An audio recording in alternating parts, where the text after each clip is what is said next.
course in it would be a good idea then. Because then you're going to have that accountability factor. And like I have a lot of students that will take like Spanish for Spanish speakers because that's kind of built in. Yeah. So just a thought. And like a lot of those courses can be done like online. I'm sure Blue Mountain has some variety, but I know CBC definitely does. Yeah, I'll probably take a look at it since I'm going to do Blue Mountain for at least 2 years because I really want to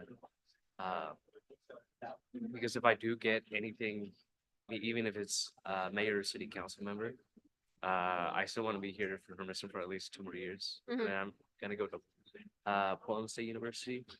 It wasn't my top pick, I'll be honest. I wanted to go to LeGrand because I still like small towns. It's because my major is urban planning, but urban planning is apparently like an obscure thing, even though it's like city planning. They just don't offer daily. Good evening. Welcome. The forum tonight is hosted by the Chamber, KOHU and the Q. Angela is your moderator, and the City of Hermiston. We would like to ask that you are considerate of the timeframes this evening, keeping the answers to the times on your forum guidelines. Our moderator, Angela, has curated questions and there will be no audience participation this evening. Our hope is that you leave here tonight with a better understanding of each of your candidates. With that, I will let Angela take over. Angela? Thank you very much, Val, and to the city for having me this evening and for all of the candidates for taking time out of your schedules to come so we can get to know more about you. We are going to be starting with our mayoral candidates for Hermiston this evening. And just to remind the audience as well, each person this evening will have a 2-minute opening time for to introduce yourselves and then 2 minutes for closing comments at the end. All questions will come from me, and this is a forum, not a debate, so you won't see the candidates talking back and forth with one another. Once a question is asked, you will have 1 minute, and Lily has been kind enough to handle the timing for us, and there will be a bell that will ring when you're done as well. All right, if we're ready to begin, Jackie, we're going to start with you, and you have 2 minutes for your opening statement, please. Thank you. First, I would like to start off by thanking Chamber of Commerce for hosting this forum and KOHU and the Executive Director Val Haxey. Thank you for coming and giving us the opportunity to share with you our thoughts and concerns. And I want to thank the Police Department, Chief Hermiston, for his work in leadership and recruiting new staff. And also want to thank the Chief Stanton, the Fire Department Chief, for his leadership under the Umatilla County Fire District Number 1. I would like to introduce myself. My name is Jackie Linton. I'm currently a city council member. I was born here in Hermiston, and my family has been here for over 70 years. And I want to also say thank you to the city council for when they named a park after my grandfather, Greenwood Luster, called Greenwood Park. As a concerned citizen before I became a city council member, I attended meetings and voiced my opinions on different issues, and some I was for and some I was against. And it's my honor to serve as a community partner with such organizations like Altrusa International of Hermiston, Hermiston Cultural Awareness Coalition. I volunteer at the Sleep Center, helping with our most vulnerable population. I'm formerly Hermiston Warming Station. I'm on the Committee of Faith Space, Advisory Committee, Public Safety Committee, and the Community Accountability Board. My past servitude has been under Urban Renewal Budget Committee and the Library Board. And I want to thank everyone for supporting me and those that wanted me to run for mayor. I want to say that I will continue to hold up integrity, honesty, and transparency. And I am a type of leader that values each individual citizen. Your voice matters to me. I want you to know I do what I do because I love Hermiston and will work for the greater good of Hermiston and all of its citizens. And I'm asking that you vote for me for mayor. Thank you, Jackie. Doug Primer, your 2-minute opening statement, please. Hi, I'm Doug Primer. I've been in this community since 1977. My mom grew up here, moved us back here from Seattle years ago, graduated from high school here in Hermiston. I've got a long history of public service. I've worked for the Sheriff's Department for over 40 years. as a reserve. I worked for the Oregon Department of Corrections for 31 years and have honorably retired from that. I've been a rescue diver for this area. I serve on various committees. I'm currently the chair for what's referred to as WARJIC, the Washington, Oregon Joint Interoperability Committee. I am the public member for the Oregon State Bar House of Delegates. And not a great public speaker. I'm not a politician. I'm a regular guy that just likes to get stuff done. I like to thank everybody. I've been on the city council for be 12 years at the end of this term. I've been the council president for half of that time. During that time, I fill in the mayor's stead, which hasn't been a lot, but you know, he does a good job, and I appreciate all of his leadership over the years. So, and I would like to also mention that I appreciate the work that all of our members of the city council has been doing. It's a great group of people and we get a lot done, and I hope they continue to keep on the same work. So thank you very much. Thank you, Doug. Our next opening statement from Nancy Peterson.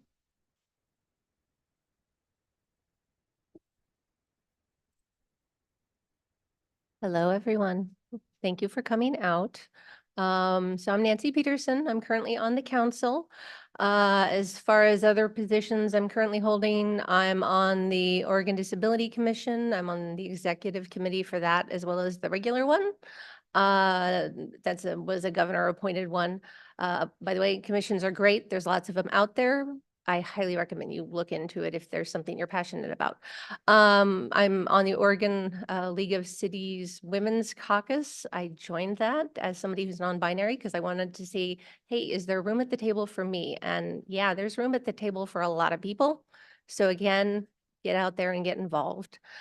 I've been basically preparing for leadership roles my entire life, starting high school ROTC. Later on, I got, a degree in education, got another degree in teaching, one in special education. And when preparing to go into office, I got a business administration degree because I wanted to know what I was talking about. And half the time I do, or at least I try to. I try and be as approachable as I can because I've pretty much been on both ends of the breadline at least a few times. And I know what it's like to have to try really hard to get what you want done. And I'm always willing to put in the work, and I'm always willing to think creatively and work with those around me. And one thing I really love about the council is that we get the work done and we get along, and we usually have a couple of laughs along the way. And that's what government's supposed to be about. We're supposed to get along and get the job done. And, that's one thing about being up here. You're not going to get a bad answer. Really just want to give hope. Thank you very much. All right, so we'll start our questions and we'll rotate each question round. We'll start with a different person. Jackie, the first question will start with you this evening. And a reminder, 1 minute response time. What do you see as the most important role of Hermiston's mayor, and what strengths would you bring to the position? My strength, I would say, would be leadership. One of the goals that I have is to reduce our spending. We have a lot of people here that are retired, and we need to be able to do a balance to where we can make sure that all of Hermiston's citizens are taken care of. I feel that that's our responsibility as the mayor, to make sure that everything that's leadership that we help to direct, and then the city council will vote how they're going to decide what they're going to do. So I would say that was one of my strengths.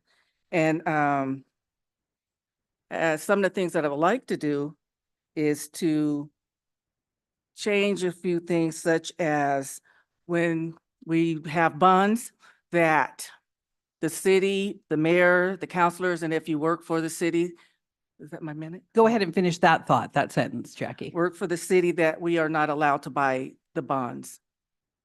Thank you. All right, same question for you, Doug. What do you see as the most important role of Hermiston's mayor, and what strengths would you bring to the role? the most important thing about the most important part of the role of the mayor is to provide the leadership to the committees, the council, and to the staff, you know, as part of the, you know, as being the lead citizen of the city, being able to provide the leadership, the strength, being able to stand behind the, you know, and push people forward and lift our people up, bring our people to a position to where they feel like they can, one, talk to us, two, both the members of the public and the people that work for the city, such as we, and to as I said, that's but you know, as my strengths towards that, I've been in leadership roles for many years, and I hope to continue on as I have so far. Thank you. Nancy, what do you see as the most important role of Hermiston's mayor, and what strengths would you bring? So the most important strength is, one, bringing the team together, and understanding and appreciating that people are going to have different viewpoints. And quite often those viewpoints may look like shoelaces, so to speak, because in the beginning they may look a little bit tangled, but when they come together, they really hold the city together. And also the mayor's voice is, it expands beyond the city. So, you know, it gets heard in other areas, and Hermiston is the largest city in Eastern Oregon. And that's something that we have to be mindful of, because the mayor's voice is not going to be heard just from here. It's going to be heard in other areas. And so we have to be mindful of how that voice is heard, because it represents a lot. And have to be stewards of that. Yeah, basically helping the team move forward and being mindful of how our combined voice is heard. Thank you. Manuel, for you, what do you see as the most important role of Hermiston's mayor, and what would be your strengths? It's to making sure that every step of the mayor that takes with the city council, make sure it actually counts towards something. Make sure that we're striving towards something, not just for the present, but for the future. For example, if I was the mayor, there'd be a grand focus on developing revenue, because as someone who understands cutting spending, it's important that we also understand that a lot of us desire to keep what we already have, but also to grow it. And I think it's very vital that the mayor of Hermiston is very insightful and planning of how can we make sure that Hermiston stays a community as it grows. A lot of cities have a problem where they grow too much and the community disappears. The mayor should keep that community together, and as well as the council. Thank you. All right, second question, we're going to start with you, Doug. We've seen significant industry growth in the past 5 to 10 years. What, if any, controls do you think should be considered for growth in our area and the demands it puts on resources? I'm sorry, could you repeat that, please? Absolutely. We've seen significant industry growth in the past 5 to 10 years. What, if any, controls do you think should be considered for growth in our area and the demands it puts on resources?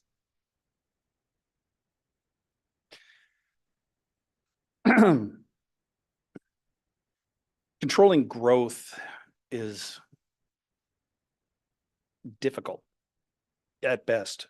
You know, with our area being what it is, you know, the crossroads that we are, it is at best, how do I want to put this? I would like to see us not grow as fast as we have been in the past, because quite frankly, as Manuel just put, you know, we don't want to grow so fast that we lose community. So keeping it at a slower rate, I think, would be beneficial to our area. Just so that we don't lose that sense of community. Thank you. Nancy, would you like me to repeat the question? Perfect. We've seen significant industry growth in the past 5 to 10 years. What, if any, controls do you think should be considered for growth in our area and the demands it puts on resources? I think one of the resources that we really need to watch out for is the use of our water resources. If we are going to continue to want to bring in communities and build neighborhoods, they need water. And at the same time, when we are bringing in new whatever type of centers we might be bringing in, they're going to want to use up some of those resources. And we need to balance that. It's like, okay, well, with the people, we're gonna need to have, they want to keep their lawns green. And at the same time, plants need cooling. And as resources might diminish in certain seasons, we have to be careful of that. So being careful stewards of not only our community members in regards to, do they have what they need, but also being able to have something that will continue to bring industry to us. Thank you. Manuel, same question for you. We've seen significant industry growth in the past 5 to 10 years. What, if any, controls do you think should be considered for growth in our area and the demands it puts on resources? It's important that we keep this growth, I believe, in our downtown. It is basically our economic engine. It's what keeps Hermiston afloat. And what I want to see is that whenever new industries come in, when they are centered more in the downtown, they're going more connected with the community. The community really likes the downtown. As someone who really cherishes the downtown, I want to see it grow. Industries should be growing side by side with each other, so they're more connected with the community. If we grow them out by 395, they're not going to feel connected by the community. They have to be next to each other. They have to be living together. They have to be eating and going to the same places together. That's how we create a community when we have new industries coming in. It's the only way that Hermiston can really just stay together. Thank you. Jackie, would you like me to repeat the question? Yes, please. We've seen significant industry growth in the past 5 to 10 years. What, if any, controls do you think should be considered for growth in our area and the demands it puts on resources? First, I would think that as industry comes into Hermiston, that we make sure that we have the correct, right amount of water supply. If we don't have it to where they can come here and build, then we should not let them come in until we can fix that problem. I would like to see that with housing development, when they have parks, that the company, they donate the land, but they also supply the toys or whatever that's going to be in that park, that's in that community. And then the city recreation will then take care of the continued maintenance and upkeep, the mowing of the yard, things of that nature. And we do need jobs. We need people to have jobs here, but we need to have a balance to where jobs are coming in, but they are also housing for the people to be able to buy and live in here to increase our tax revenue. And then also we want to be concerned about the tax. You may finish your sentence. Concerned about the taxes today, because Hermiston has the highest tax. And I think when you hear someone say that, I don't want to sell my house, but if taxes keep going up, I'm gonna have to sell. Thank you. Nancy, the next round of questioning starts with you. With much recent discussion over the city's budget deficit, what do you see as the best way to close a budget gap while still providing equivalent or expanded services? Oh, goody, an easy one.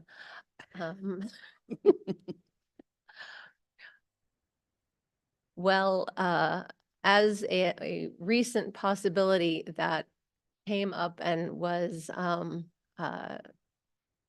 not approved, I do believe that if the citizens brought forward the idea of having recreational cannabis sold, that's a possibility if they decided to move forward with that.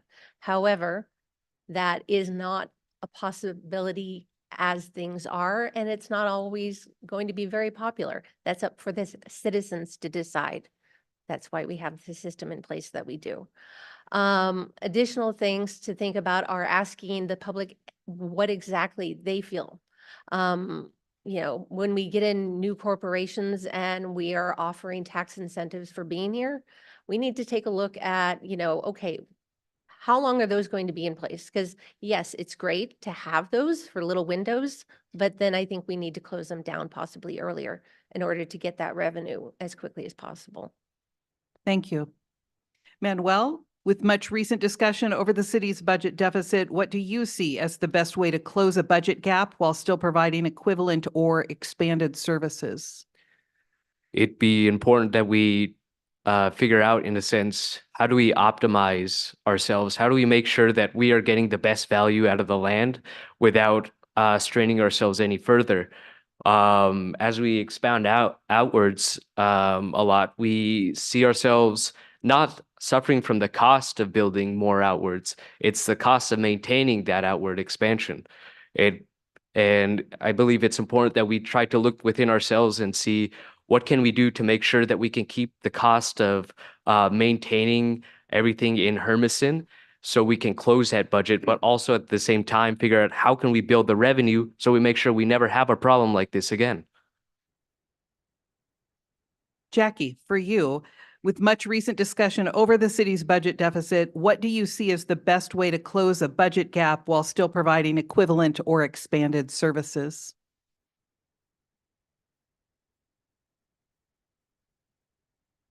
Yes, we have had, as a city council, we have had a lot of discussions over the budget. As you know, a city and government does not have company where we make money. We get our money from its citizens. And so some of the things that I would suggest that we can do for closing that shortfall is to limit our spending. If we have to have it with infrastructure, yes, let's do that. But something like 4.5 million to remodel the library, I'm not for that. And that's because if we don't have the money now, let's wait. If it's something that can wait, then let's wait until we can build up that money in order to do something like in that case. But I feel that we need to cut down on our spending, and we can do that. Thank you. And Doug, with much recent discussion over the city's budget deficit, what do you see as the best way to close a budget gap while still providing equivalent or expanded services?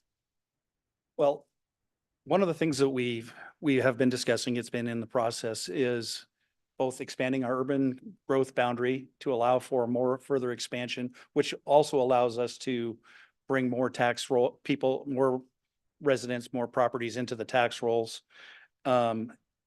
Bringing also additional affordable housing, which brings, again, more people in, more tax, more housing means more tax rolls. Also, one of the things that the city has recently started doing, which is I applaud them for doing, is on when they're starting to have projects to build on, such as putting in the pipeline, putting in new water lines and such, pre-buying the equipment prior to the start of the construction, so that if something gets delayed, we don't get hit with expanded costs as the projects move forward. So continuing to move along those lines and thinking forward is going to be our best bet. Thank you. New question, Emmanuel, we'll start with you this time. There continues to be concern that the homeless population continues to grow in our area. Are steps the city has taken thus far enough, or what more do you think can be done? I believe from so far what I've seen, it's good, but I believe we can improve. As someone who saw the Stepping Stones program, I saw that they were giving them these homes that I helped build as well. And those are great and all, but it almost doesn't feel like we're reintegrating these homeless people back into the community. It almost feels like we're pushing them away from the community. I want to see them reintegrated back in, and I'm not talking about tents in our streets. I want them to almost, if we could have them, in a sense, if we make more apartment buildings, or if we make more small housing, if we can save a room just for one of them and distribute them across the city to help them reintegrate back into the community, to give them a second chance to grow with us. If we simply push them off in a faraway place and we're not integrating them back. And we can do better in this city. They deserve a second chance. Everyone does. Thank you. Jackie, if excuse me, there continues to be concern that the homeless population continues to grow in our area. Are the steps the city has taken thus far enough, or what more do you think should be done? I feel that the city has done a great job in trying to solve this homeless problem. Stepping Stones has built huts, and I volunteer with, at the sleep center. I also volunteered when we had the warming station. And we find that we have a lot of homeless that have mental illness problems. And so we would need, Stepping Stones is setting it up to where they will get job counseling. They'll get those with mental illness will also get counseling. They will get the help that they need. But some have said they don't even want to go there. They're so used to being out in the environment, and you can't make a person go. And some with their mental health, they're not really capable of making that decision, but there's nothing that we can do about that as a government, because that's the way the laws are set up. And so I believe that we are doing our best trying to help the people and to get them the services that they need. They worked out transportation for them to get into town. Thank you. Mhm. Doug, there continues to be concern that the homeless population is growing in our area. Are steps the city has taken thus far enough, or what more do you think can be done? Well, I agree with the fact that the population of the homeless is growing. And one of the pluses, minuses, however you want to look at it, is the fact that we are providing additional resources, places to stay, and unfortunately, some of the outer areas push them towards us because we have those resources available to them, which is nice. But at the same time, we don't have the resources to rehouse people permanently. We don't have the infrastructure or the personnel to do the mental health portion of this that we really truly need. Because as Ms. Linton just alluded to, the fact that a lot of our folks that are out there, we have some mental health issues that are going on. We have addiction problems. We have veterans that are not able to cope with their situation in the past, and we need to provide additional services, whether or not that's as a community, as a state, or however that needs to be done, but it is needed. Thank you. And Nancy, with continued concern that the homeless population continues to grow in our area, are steps the city has taken thus far enough, or what more do you think can and should be done? So I was talking to a couple of someone about this recently, and the homeless population that we're seeing is for the most part homegrown. It's already been here. One thing that Measure 110 did was pull back the curtain of what was already there and made it legal to be certain kinds of homeless in public. With the retooling of it, Measure 110, come September, when that goes live, it is going to make some of those individuals, I've heard roughly 1 to 2 dozen, basically go back into hiding. And so on the surface, it may look like, hey, the homeless population is decreasing, when in fact, it's still there.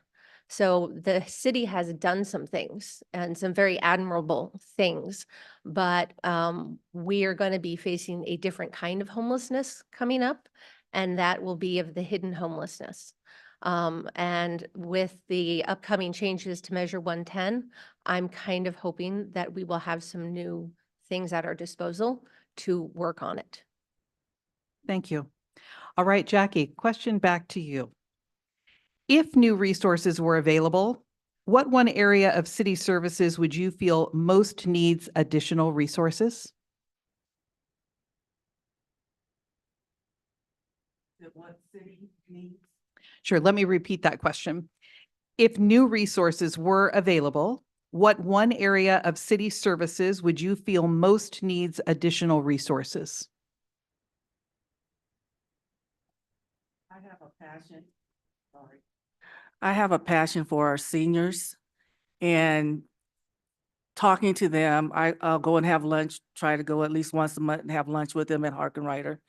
And then I'll go to a restaurant and talk with some seniors. And a few of them have expressed that they need senior housing. We need more senior housing. So if I had the resources, I would help there with the senior housing. That would be my first job that I would do, to help them get into a place where they could live and be able to afford. Because seniors, we have grandkids and we want to, do a little extra thing special for our grandkids. But if you have to pay all your money out for rent and food, then there's things you just cannot do. So that would be my number one that I would go to with the resources. And veterans, but they have something being built for them now, so I'm happy about that. Thank you, Jackie. Doug, if new resources were available, what one area of city services would you feel most needs additional resources? That's a really tough one. It really is, because, public safety is always a huge need, always has a big hole in it, because it needs, that's what everybody wants. They want to feel safe with what they do. But at the same time, we truly, truly need additional resources and additional help for our mental health folks. The need for that is so high, because it works its way into pretty much every issue that we have within, whether it's homeless, whether it's addiction, whether it's just people acting out. Having the additional resources to be able to put into mental health and to be able to provide those folks with that help that they need would be a godsend for all intents and purposes. Thank you. Nancy, if new resources were available, what one area of city services would you feel most needs those additional resources?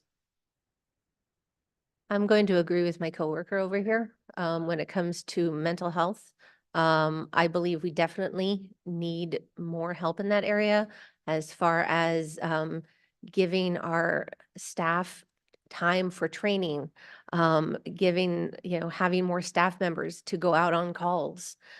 Because it's not just, the people we think of that need the help. It's the people that are at home and, they need somebody to check in on them. Those well care visits.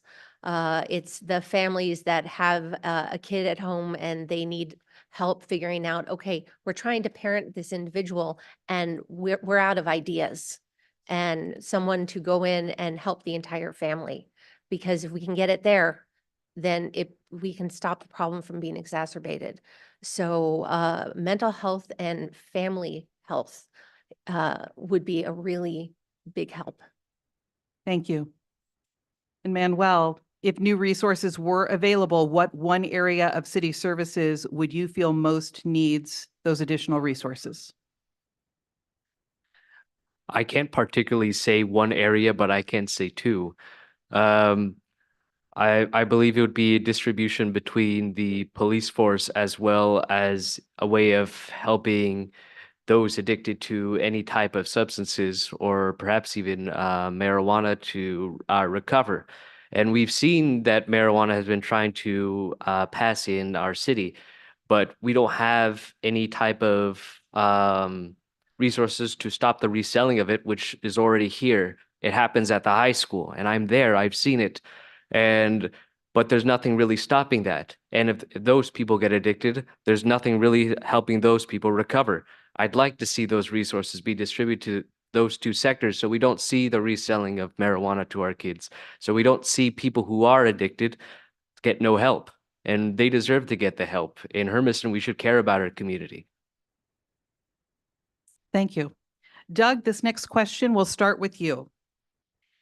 In non-presidential years, we have a very low voter turnout in our area. In addition, it appears to be difficult at times to find people willing to serve on committees. How best can we increase civic engagement in Hermiston? You can't force people to do stuff they don't want to do. And, it's getting people to take time out of their day to help the community. You would think it would be just a simple, hey, do you mind? But that just doesn't work. We've tried, we put out advertisements. So, I mean, short of conscription, I would love to see, I would love to find a way.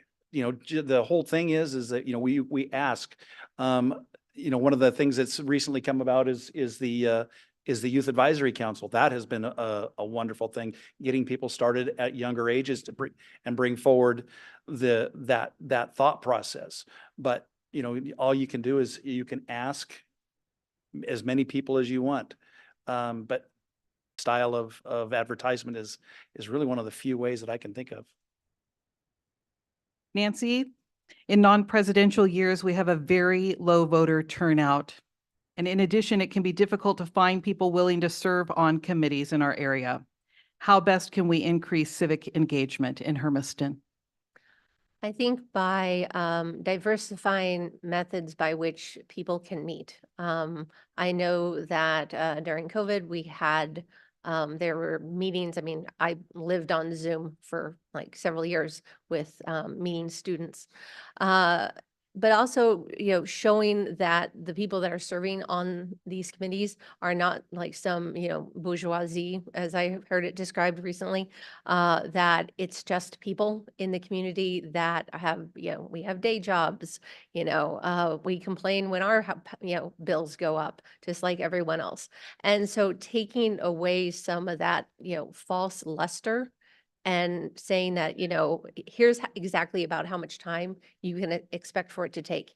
Here, let me show you how it can fit in with your day, and making ourselves available and rolling up our digital sleeves and digging in there and getting engaged in those conversations. I feel has been the most effective way. Excellent. Manuel, in non-presidential years, we have a very low voter turnout.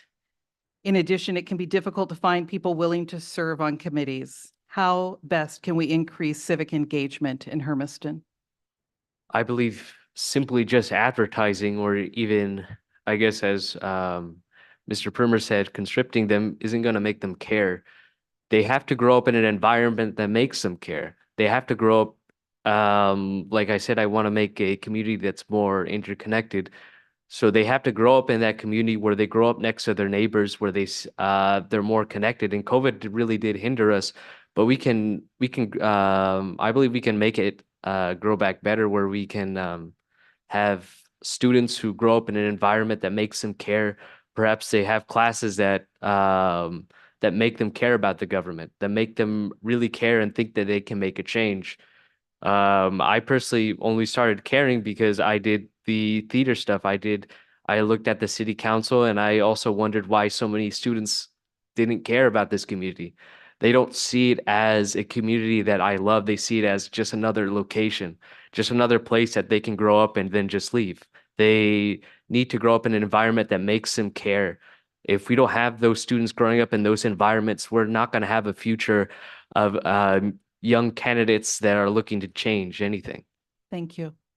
And Jackie, how best do you think we can increase civic engagement in Hermiston? I feel that we should talk more to students. I'll be going and talking to a sulfurics group sometime this month, I believe, and about politics, and also to invite people. That's how I first started coming to city council meetings. I didn't even know we could come. Nobody had told me. And I was invited to come one time, and I came, and I just, I like this. I'm gonna keep going. And so we also have a group that's just starting. I can't remember what it's called, but I think 15 students put in to be a part of this political group where they're going to learn about politics. I don't remember the name, but I think that's positive, and I think that's awesome. And a lot of people that may want to do things may not be able to because their jobs, when I was working, I was doing 10 hours a day, 5 days a week, and sometimes 6. And so I couldn't always, I'd have to leave work, and I did, well, anyway, to come to meetings. So I think that if we let more people know about it and what they can do, or just come and sit, see if you like this particular group, or see if you like this particular one, and then see if we can get more people to participate. Thank you. Nancy, I have some good news and bad news. The next question's for you, but it is the last question of the evening. The city has put out surveys to ask citizens what they want to see in Hermiston in years to come. I want to know, what is your vision for Hermiston for 2040?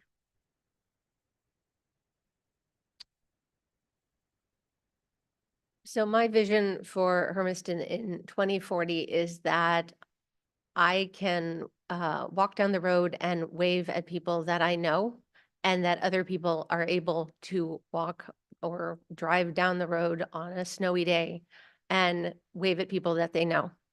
And even if it's on this side of town or that side of town, and that they will be able to go to a park and get on the internet and under wherever they're at, maybe if they go into a park enclosure, and that they will be able to do that.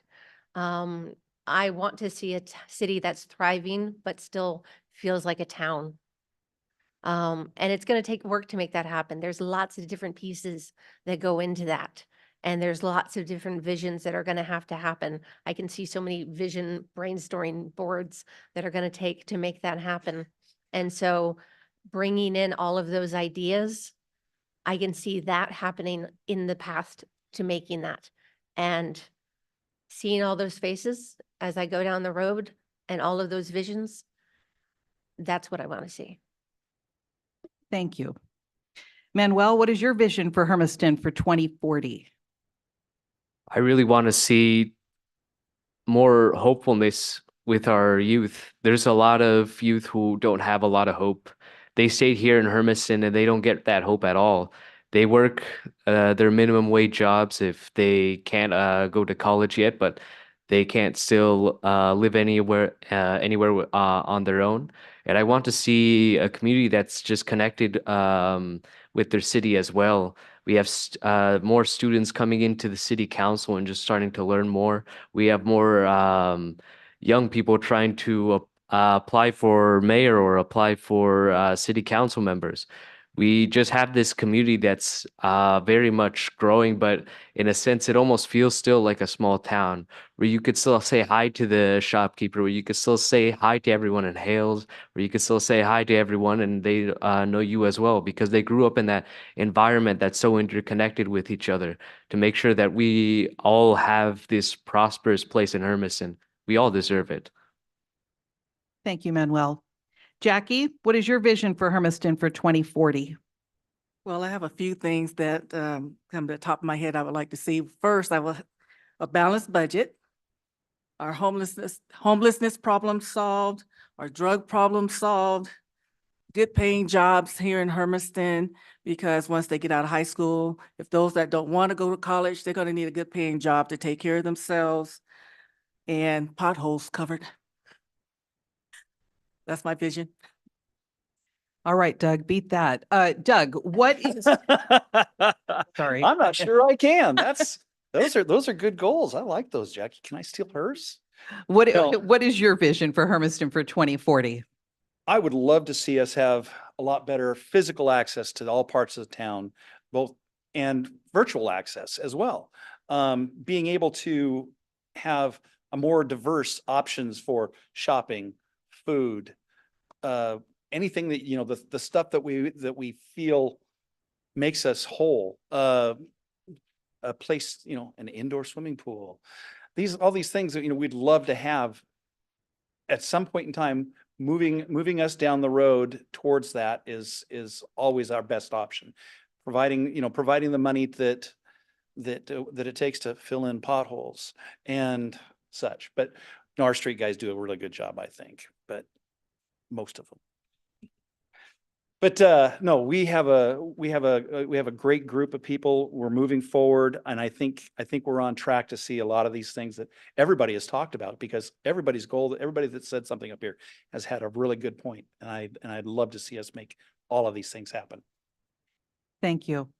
We're going to close out this evening with this portion of the forum with 2-minute closing comments, and we're going to go in reverse order. So Manuel, you're up first.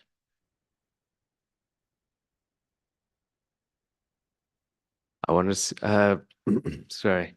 I want to say it's been quite a pleasure being here, seeing all the candidates and all their ideas. It's been quite inspiring for me as someone who truly wants to see this community get better, who truly wants to see, who truly doesn't want to see any more of just more homeless population because I do want to see them get better. I don't want to see them on the just on the living on the streets anymore. I want them to see walking down the streets saying that thanks to Hermiston, I'm finally back on my feet.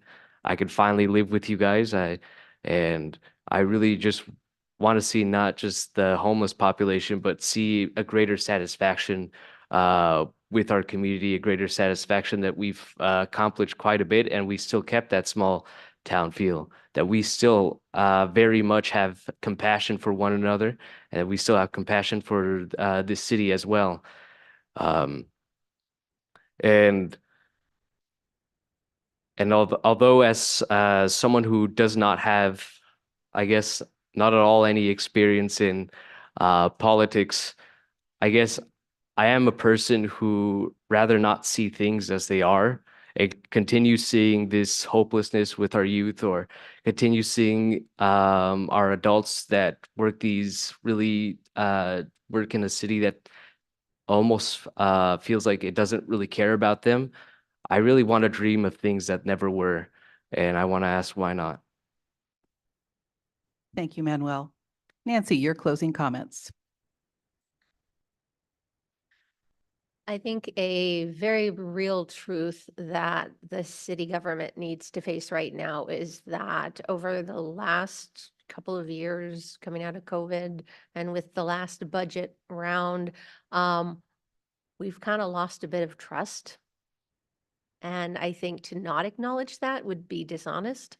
And so I think whatever happens in the coming years, that's going to be on the to-do list of whoever gets the job of mayor. And I think whoever has that job, I think they're going to do a great one because the city has shown itself to be pretty smart in who it ends up choosing.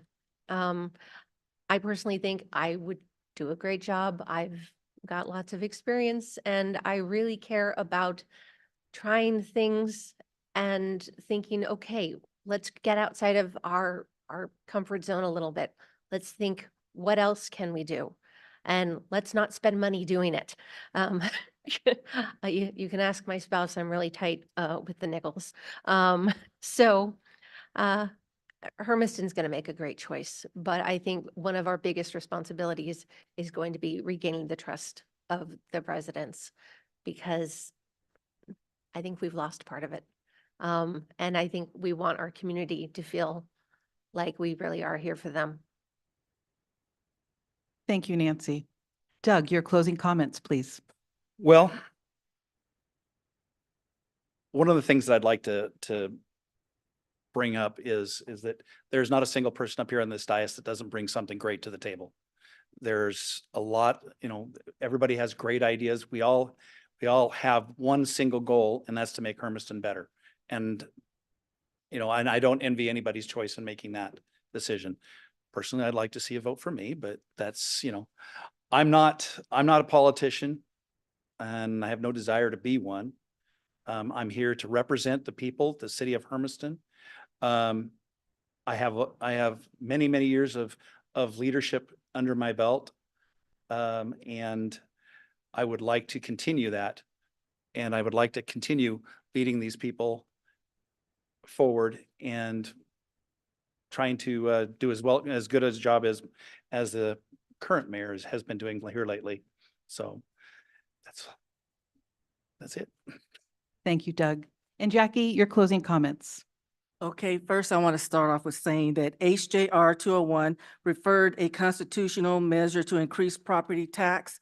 I want to encourage everyone to call their state senators and let them know that you are against that. If you're against it, if you're for it, then you're for it. One thing about democracy is that we all can have our opinions and beliefs about what we like or don't like, and we can vote that way or who we want. If I'm your mayor, I will continue to take action and do my due diligence to provide Hermiston with continued growth, development, and success. Every decision we make will be for the benefit of Hermiston and its citizens. I'm just like you, a concerned citizen of Hermiston who will do what it takes to ensure our continued success in our beloved hometown. I will continue to uphold our integrity, honesty, and transparency. We will be a leader that values each individual citizen. Your voice matters to me. I want you to know, as I said before, that I do what I do because of the love I have for Hermiston. I love Hermiston because I was born here. It was a great little town of 4,000, my brother told me, because I said it was 5. He said it was 4. His memory is good. So it was a small town when I was, as I was growing up, and it has grown, and so it's okay. We'll just have to work with what we have to work with and do the best that we can to continue the success of Hermiston. And thank you for listening to me. Thank you, Jackie. Well, thank you all for your thoughtful responses and willingness to be here this evening to share more about yourselves and your platforms. I think it is admirable that we have 4 excellent candidates willing to run and serve as Hermiston's next mayor. So I hope the audience will join me in applauding our candidates this evening.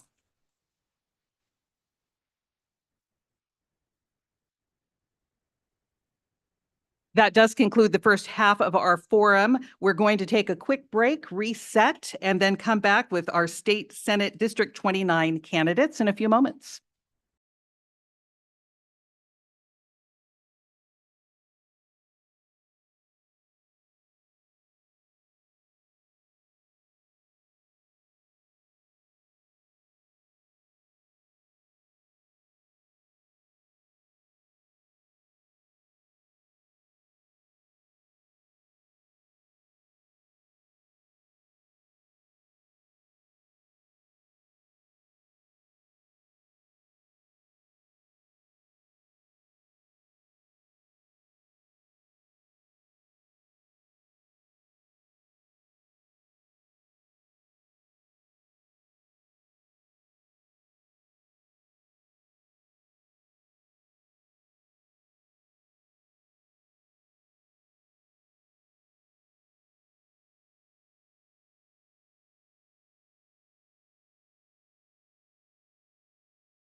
All right, everybody, I think we're ready to get started again.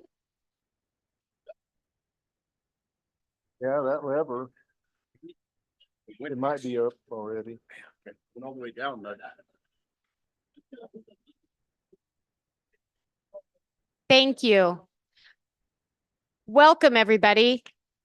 Thank you to everybody on the podium tonight. We're happy to have you here. And again, Angela, thank you for moderating, and I will let you have at it. Thank you. My pleasure. And again, thank you to the Hermiston Chamber of Commerce and the City of Hermiston for putting on this really informative evening for us, and also for the audience members here and online who are watching. We truly appreciate it. All right, we're going to begin our State Senate District 29 portion of the forum. Again, 4 candidates for this position. We will be starting with 2-minute opening statements, and the only difference this time will be that you will have 2 minutes to respond to the questions, up to 2 minutes. All right, so Todd, we're going to ask you to start, Mr. Todd Nash, with your opening statement, please.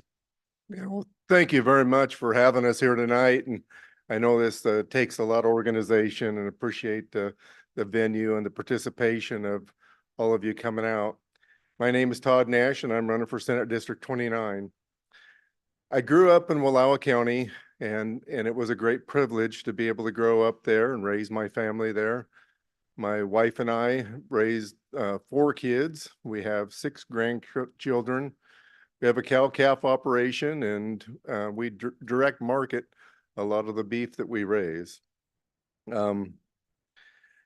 We have some challenges here in Eastern Oregon, and we have some great opportunities, and it's both of those that I want to take head on. I have a record of doing that, and want to continue. For the last 20 years, I've had the fortune of being able to take leadership roles in my community. And currently, I am the chair of the Wallowa County Board of Commissioners and the immediate past president of the Oregon Cattlemen's Association. And in that capacity, I've been able to take on some really challenging bad policies and laws and stop some of them, and been able to promote some of the really things that I think were beneficial to our communities. I've worked on statewide and national platforms locally, and I've been able to do that and build relationships at the national, state, and local level. And it's with that I want to continue that work on in and take it to Salem as our next senator. I look forward to listening to you and hearing what your priorities are and taking those forward. Thank you. Thank you, Todd. Jim Doherty, your opening statement, please. Yes, sure.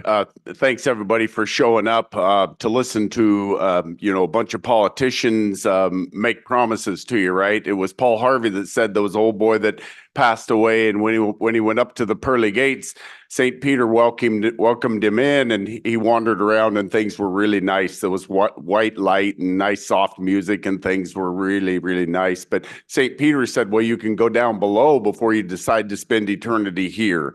And so he said, well, why not? And he thought, I'll go down there and there'll be rivers of lava, and there'll be the devil and be fire coming out of it.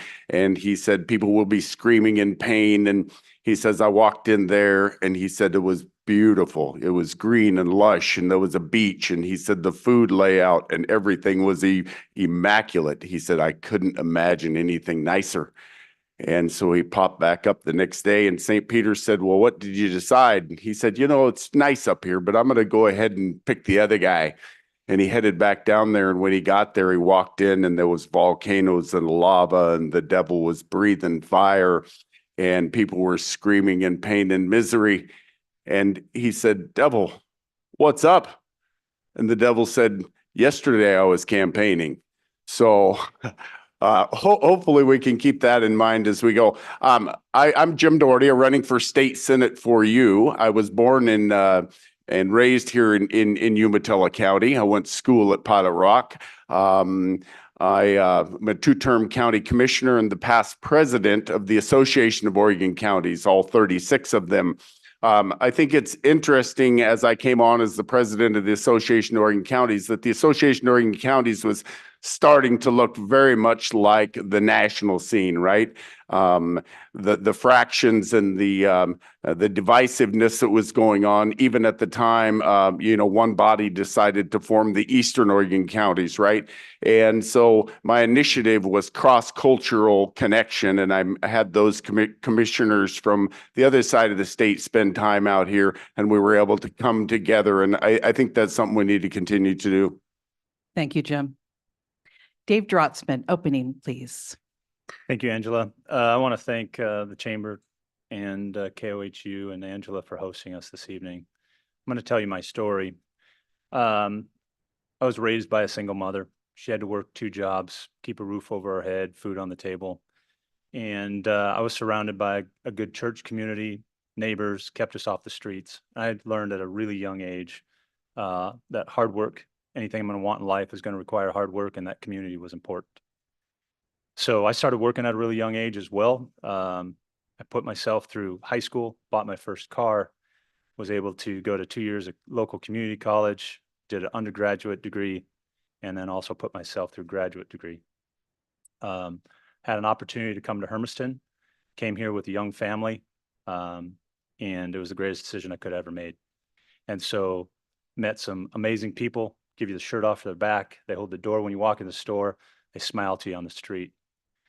And, I've been able to give back ever since I've been here. It's been 25 years now. We grew the practice from 1 doctor, 1 staff member office, now to 16 staff members and 3 providers. We're the largest providers of eye care in Eastern Oregon. And so during my time of being able to give back, I've served on the chamber board. I served on Booster Club board, president or chairman of the Hermiston School Board for 8 years. I did not chairman the whole time, but I served as a school board for 8 years, and I've been the mayor for the last 11. I'm also the League of Oregon Cities president. Served in that capacity. Currently, we represent 70% of the cities, 241 cities, 70% of the population, 1,500 mayors and councilors. Issues that are important to me: I'm pro-life, I'm pro-liberty, I'm pro-gun. I'm the only one that's endorsed by Oregon Gun Owners Association. I understand we're a natural resource-based economy. They fed me and my family for the last 25 years, and I'm going to stand up beside them all day in Salem. Thank you. Thank you, Dave. Mr. Andy Huey, your opening comments, please. There it is. Sorry, I didn't have the light on. That's my mistake. First, before I begin, I want to thank once again the Hermiston Chamber of Commerce, the city, as well as KOHU for having us here, and thank you for moderating this, Angela. I'm a 7th-generation Oregonian that has been born and raised throughout this region. Mainly, spent my time in the Mid-Columbia Gorge. My family moved to Wallowa County 6 years ago, and before that, we were living in poverty and having a real tough life. I'm a triplet. I have 2 siblings my same age and a younger sister, and we were struggling for a long time until we moved to Wallowa County. And Eastern Oregon is a community that helps its people get up and be able to provide for themselves. With this work and the community showing such love to us instilled hard work and the caring attitude back to the community itself. I am the secretary for the Young Republicans of Oregon. I'm also an elected PCP in Wallowa County, and I'm the director of political affairs for the Associated Students of Eastern Oregon University, trying to bring this care back into the community.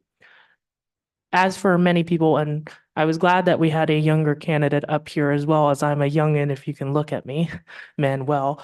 We had COVID was our defining thing, and there's a conversation even now again about lockdowns. That's not a good conversation that we should be having again, because it ruined so many of us and it opened many of our eyes. And this is what has led me to come to work for you and try to represent you.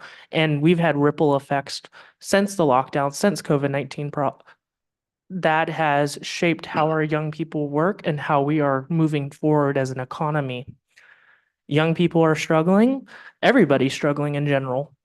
and we need to be able to provide for ourselves and provide for the future.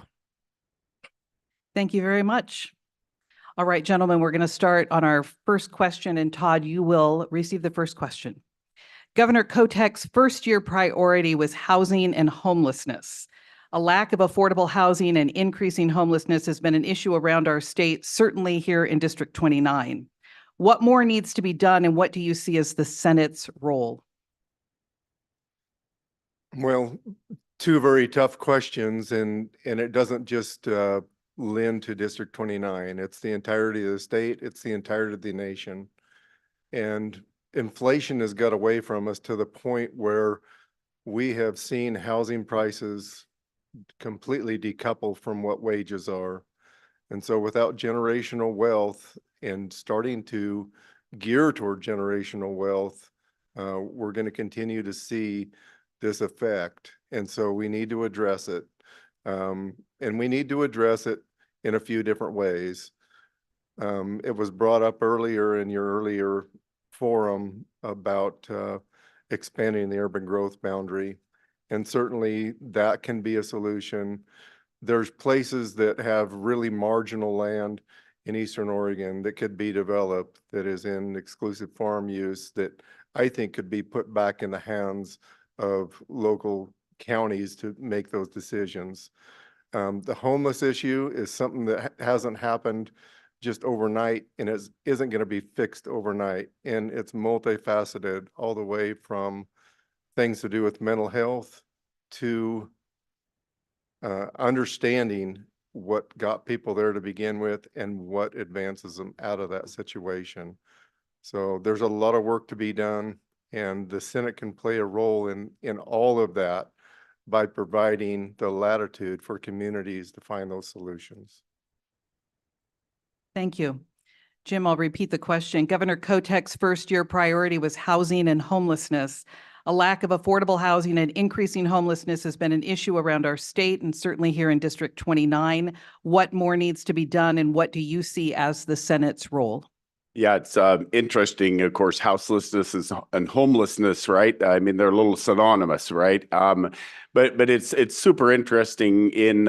I'll give Morrow County as an example, right? It's been third highest in the average income in my tenure as a county commissioner. It was also third highest in the poverty level. And there's houses that are being built that are $500,000 and up. And it led the state in trailer houses circa 1950, 1960 that are worth $5,000. And Maria Montes de Oca is a gal. She works for Wilbur Ellis here, or has a degree in chemical engineering from Oregon State University, and lives in a single wide trailer with her brother and his family, her mom and dad, and the grandparents. And I said, Maria, you got to get out of here. You got to go somewhere. And she said, look, I'm not going to pay $2,000 for rent and never see it back. And she says, I can't catch up with a $2,500 or $2,700 mortgage. I think we got to think outside of the box. We got to think about ADUs and expanding the urban growth boundaries. We got to think about tax incentives, right? And I think we need to have some built infrastructure. These builders that are going to come in, if you're going to make $50,000 on a $500,000 house and you're going to make not much on a $200,000 house, right? You're just not going to do it. But if the built infrastructure is there and they have the ability to do these things. So I think, some rent incentives and some ADUs and some things to help kids get that first house is so important. Thank you. Dave, Governor Kotek's first-year priority was housing and homelessness. A lack of affordable housing and increasing homelessness has been an issue around our state. What more needs to be done, and what do you see as the Senate's role? Yeah, critical issue. As I travel across the entire district, this is number one issue that's facing a lot of our communities. Here in Hermiston, early on in my career when I was mayor, I brought together the parties to have the conversation about housing. Why are they building so many houses across the river in Tri-Cities, and why can't we get them built here? What we found out is we had some regulatory challenges. As a state, we have some regulatory challenges. We need to work on bringing down the costs on the regulations. We need to speed up the process to get more housing built. the conversation around urban growth boundaries, there's a lot of cities across our state that are faced with restrictions by urban growth. I think as a community, they should be able to decide to a limitation, because we have beautiful resources in our state that we need to protect, but they should be able to expand those a little bit. And then we also need to continue to invest in infrastructure. Hermiston has spent a significant amount of money in infrastructure, and that's allowed us to open up some lands that weren't able to be developed at an affordable way. And so we've built, close to 1,000 homes since I've been mayor here in Hermiston. If we were doing that on an every city statewide basis, we would be meeting that target that Governor Kotek was talking about. My greatest worry is my kids. And this is said to be the first generation that's not going to be able to afford to buy a home. And that's why I'm in this race, is for the kids and trying to bring those costs down so that they can afford to buy a home and stay in this state. We're losing population. We need to keep those people here in our state. As far as the homelessness, we've been able to partner with our local communities to develop a homelessness facility. We've taken that challenge on, and we're creating space for them. We will open up our PATH project here next month. That'll provide them some housing so they can get warm, but it'll also provide them with some wraparound services. So hopefully they can transition back into productive members of our community. We've taken that head on, and I will continue to work with our local communities to work on that. Thank you. Thank you. And Andy, a lack of affordable housing and increasing homelessness continues to be an issue around our state. What more needs to be done, and what do you see as the Senate's role? I definitely want to echo some of the conversations that Dave just mentioned as one of those young people. We feel like we won't ever be able to purchase a home, especially in this state. The cost is too high, and we are seeing a lot more homeless being on the street. For example, Wallowa County has the cost of affordable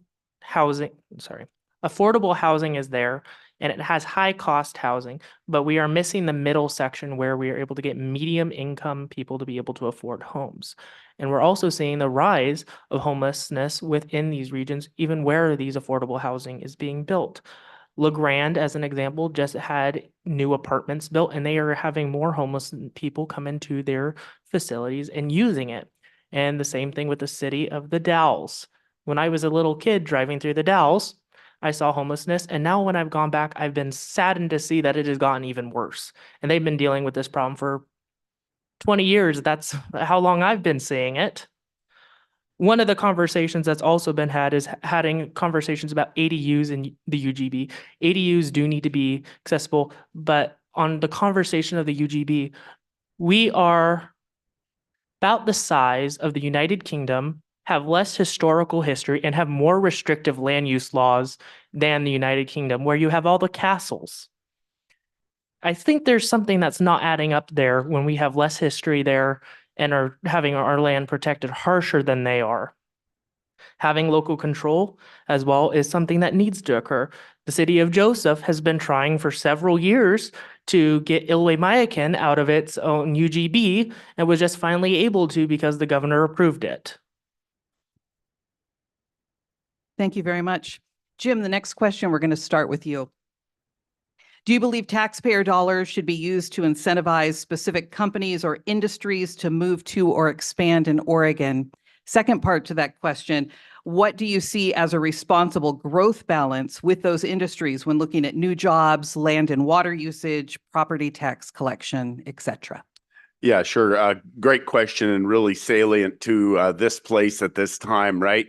If you look back 30, 40 years ago, right, the Port Industrial Park didn't exist maybe in Morrow County, right? It's the second largest port in Oregon and has some really booming industries and doing some great things. And now we are energy central, right? And we're also data central. And these data centers burn up a wealth of water and power. But one of the challenges that come with them is the folks that are most addicted to these a little bit are your county governments.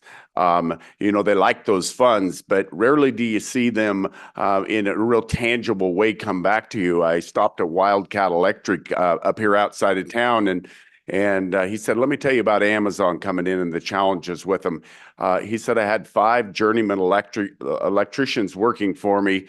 And he said, they said, look, we got to go over there. They're going to pay and I'm paraphrasing a little bit, almost double what I can pay and give you $200 per diem just to show up. And he said, gosh, I want to stay with my shop. I want to keep it alive, keep it going. He said, let me see what I can do. And he said, I tried to raise their wage, but he says, and make some other amends. But I said, well, how'd you do it? Obviously, you weren't paying him enough to begin with. And he said, well, if Mom and Pa wanted a light switch put in, he said, I went and bid it at $100. And he says, this time when they called and they wanted a light switch put in, he said, I told him it was going to be $250. And he says, my business went to pot. And I says, ultimately, what happened? And he says, my journeyman electrician are working for the data center. And he said, I didn't blame him. It's what they had to do, right? But he said, it's the same across the region. And it's the same with the HVAC folks. And it's the same with the carpenter folks. And he says, what folks don't realize is you're reaching into your pocket. You know, not only giving them a tax break, but to pay for these services. So you're losing on one end, gaining on the other, right? So I think this is super important. I think if we're going to look at tax breaks, we look at the small businesses that are already here and we shore them up. Thank you. Thank you very much, Jim. Dave, same question. Should taxpayer dollars be used to incentivize specific companies or industries to move to or expand in Oregon? The second part to that, what do you see as a responsible growth balance with large industry when looking at new jobs, land and water usage, property tax collection, and so on? Great question. One hugely impactful to this region and other rural regions of the state. You know, we have a great challenge of the brain drain where, you know, our kids are leaving our communities and going to other more prosperous parts of our state where they can find high wage jobs. And so the Port of Morrow and recently West End Umatilla County have done a great job in bringing in industry. We've been able to develop higher paying jobs. They did come with some tax incentives as a result, but those wages had to be at 150% of state median wages. And so those are wages that people can come back to our community and they can, you know, afford to buy a house. That's my concern, is about the kids in the future and them being able to get into houses, but they have to have good paying jobs. We're seeing that now in our region. Our kids are going away to college or they're staying in our communities because they have good paying jobs. The challenge on the flip side of that is that it does take away from the local taxing districts, fire districts, public safety, schools. And we need to make sure in these arrangements, in these agreements, that they're also being made whole and taken care of, because we need those public safety services, we need good schools, and we need the resources in order to do that. I also have concerns about water and electricity. You know, are we using up all of our water and electricity, and who's paying for those resources? So we have to be really cautious about any future engagements that are going to overburden our community when it comes to water, but also the cost or potential cost, the electricity that our constituents are having to pay. So we have to be mindful of the deductions that we're giving. Thank you. Thank you. Andy, should taxpayer dollars be used to incentivize specific companies or industries to move to or expand in Oregon? And what do you see as a responsible growth balance with large industry when looking at new jobs, land and water usage, property collection, et cetera? Oregon has lots of businesses within Oregon that care about Oregon and want to be in Oregon. Oregon, unfortunately, does not want those businesses. We have come more unfriendly towards our businesses and have caused them to start fleeing the state. For example, Dutch Bros, especially towards many of the young people, that's a synonymous brand with Oregon, just as Nike is. Dutch Bros is now moving the majority of their operations to Arizona, and that will be happening by the end of the year. On top of that, Salt and Straw, which is an ice cream company based out of Portland with national presence, just moved its headquarters out of Portland itself and moved it to Clackamas County, which is not much farther, but they're also been considering leaving the state because they're not able to make this state work and be able to provide adequate services. With the conversation of tax incentives, those decisions need to be made on the local level. The state should not be the ones who are fighting to keep these businesses. They should be getting out of the way of local government and allow local government to choose to get those businesses and compete. That's what we are. We're in a free market system. We need to continue to fight for our businesses, support for our businesses, and bring them in and continue to have those jobs for the future. I'm a 7th-generation Oregonian. I've lived here my entire life. I don't want to leave. But as Dave has mentioned, the brain drain, we don't have any affordable opportunities here because everybody that starts here leaves. Thank you, Andy. Todd, should taxpayer dollars be used to incentivize specific companies or industries to move to or expand in Oregon? And what do you see as a responsible growth balance with large industry when looking at new jobs, land and water usage, property tax collection, and so on? Yeah, well, thank you. Tough question. And should tax dollars be used? And I think that we could defer some tax dollars with enterprise zones and some different things like that. And it has to be done on a county by county basis or city by city basis. They know what's best for them at that time. And so giving allowance and giving the latitude to counties to make that decision on for themselves, I think is pertinent to do that. We have to give some sort of incentive to bring some of those larger industries back in, and the timber industry is one of them right now. We've lost so much infrastructure that we have timber, standing timber in large portions of our counties that isn't worth the price of harvest right now.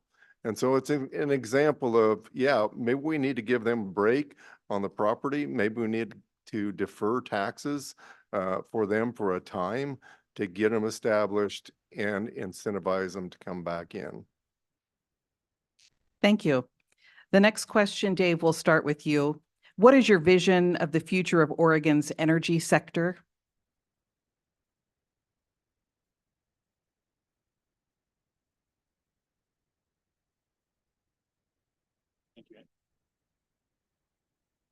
Thank you, Angela. The way we're going is not great. And so why aren't we talking about small cell nuclear? Why has it been outlawed in our state? I believe in trust in education. I believe that industry can help solve this challenge.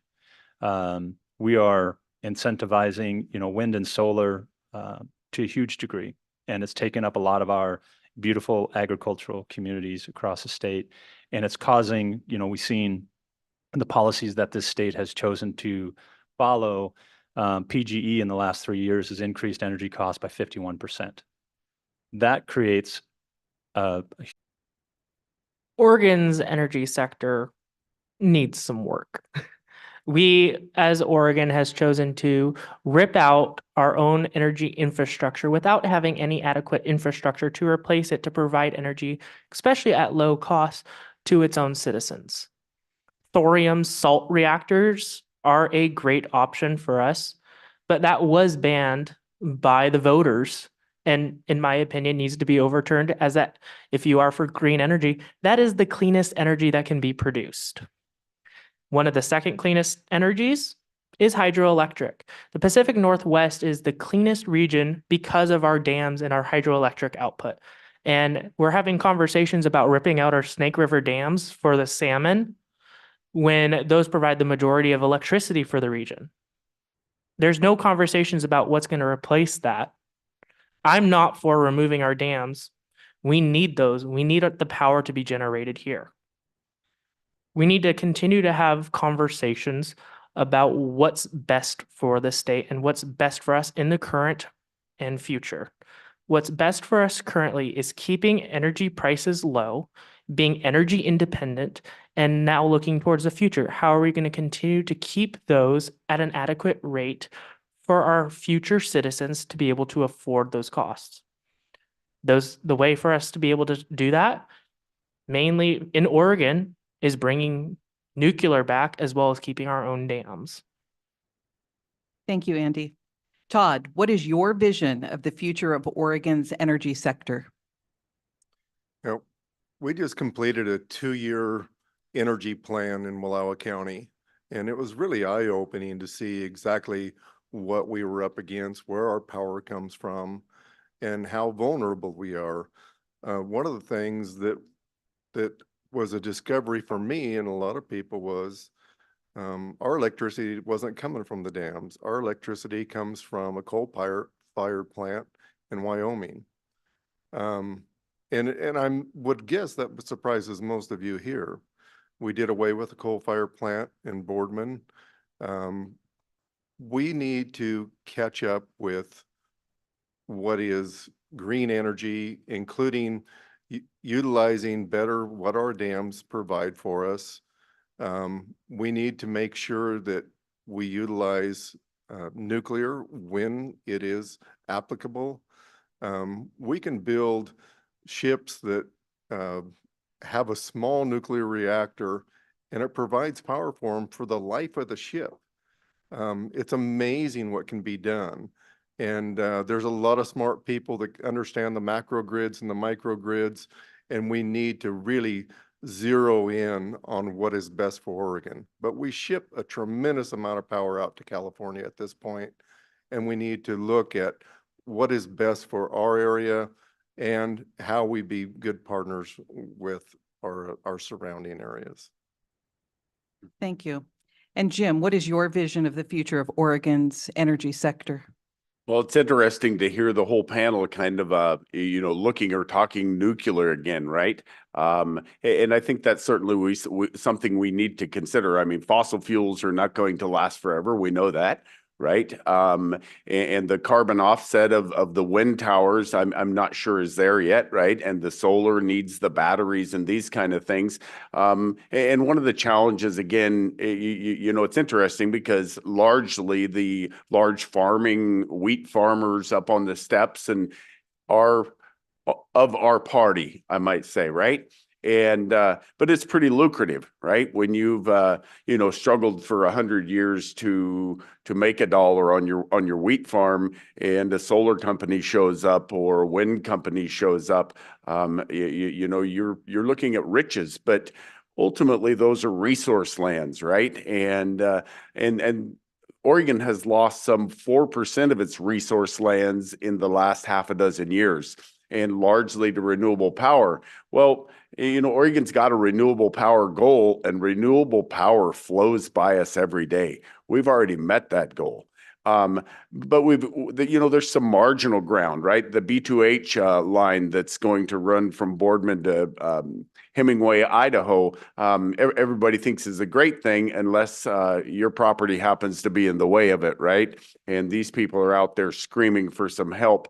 And even if they were properly compensated, because the power that's being brought in here to generate the industrial parks and the data centers, makes them wealthy, and these folks out in the hinterland aren't getting much for these towers that are going to be there literally forever. And I talked to the folks on Big and Little Butter Creek and other areas as it goes across the district, and there's some pretty marginal ground, right, where a cow has to trot to make a living. They need to drop some power down, let those folks put some solar panels on those marginal ground and not our good resource lands. Thank you. Thank you. Andy, next question. We'll start with you.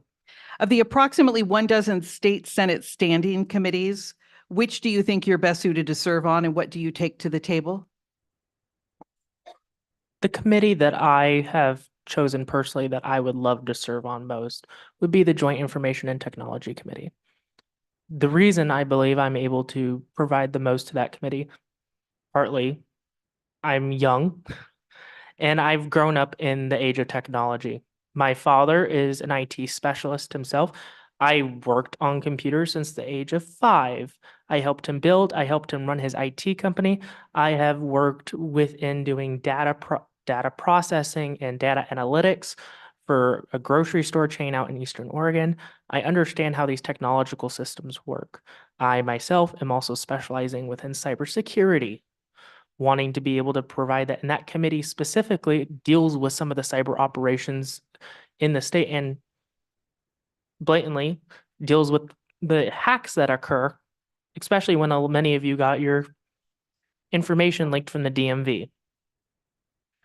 With this committee is important, and I could also provide a fresher conversation on it. the majority of the members on that committee are 52 and above. They have been fairly disconnected from the movements that's occurred on that. And this also does not have somebody on there who's understanding the conversations between what's going on with AI and TikTok, for example. Representative Bowman, who was one of the ones who issued the TikTok ban bill during the long session, and he's not a member on that committee, but he's the one of the youngest members in the state legislature. Being young does help, but it is not the only thing there. You need to actually understand the technological background and information that's going on. And I'm not saying that the majority of the members in that committee don't, but I believe that they are many years behind on where they need to be able to provide good information and good services to our state. Thank you. Todd, of the approximately 12 state Senate standing committees, which do you think you are best suited to serve on, and what do you take to the table? Well, I wouldn't be best suited on the technology committee. The Natural Resource Committee is a natural fit for me. I've worked in the natural resource arena in industry, serving on a number of, well, the Natural Resource Committee for Association of Oregon Counties. I co-chaired that for several years. It's something that I've worked in, I've lived in, and it could provide a lot of information for having background in ranching, farming, logging, sawmill work. It's a natural fit for me. The water side of it is going to continue to be a large issue for our area in Senate District 29. And I would look forward to delving into those complexities and each level of that to provide better service for our areas. But yeah, it's definitely the Natural Resource Committee. Thank you. Jim, of the approximately 12 state Senate standing committees, which do you think you're best suited to serve on, and what would you take to the table? Yeah, sure. Not unlike Todd, I think, and it's a natural resource district, right? It's a natural, right? I have 750 cows, 1,000 irrigated acres, was born and raised on a large sheep and cattle operation. That's all I've ever done.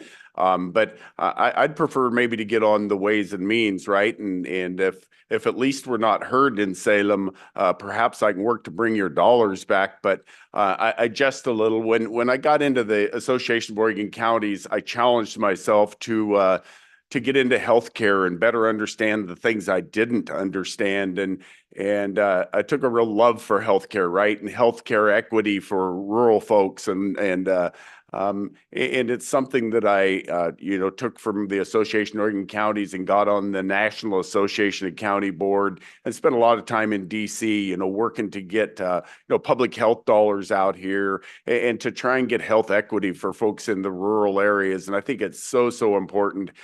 So I have a feeling, Mr. Drotzman may join me on that health committee someday down there, but anyway, that ultimately I would like to get on the health committee. Thank you. Dave, of the approximately 12 state Senate standing committees, which do you think you're best suited to serve on, and what would you take to the table? Yeah, thanks, Angela. I think healthcare is probably a natural fit for me. I've been in the industry for over 25 years, and I've raised a successful private practice.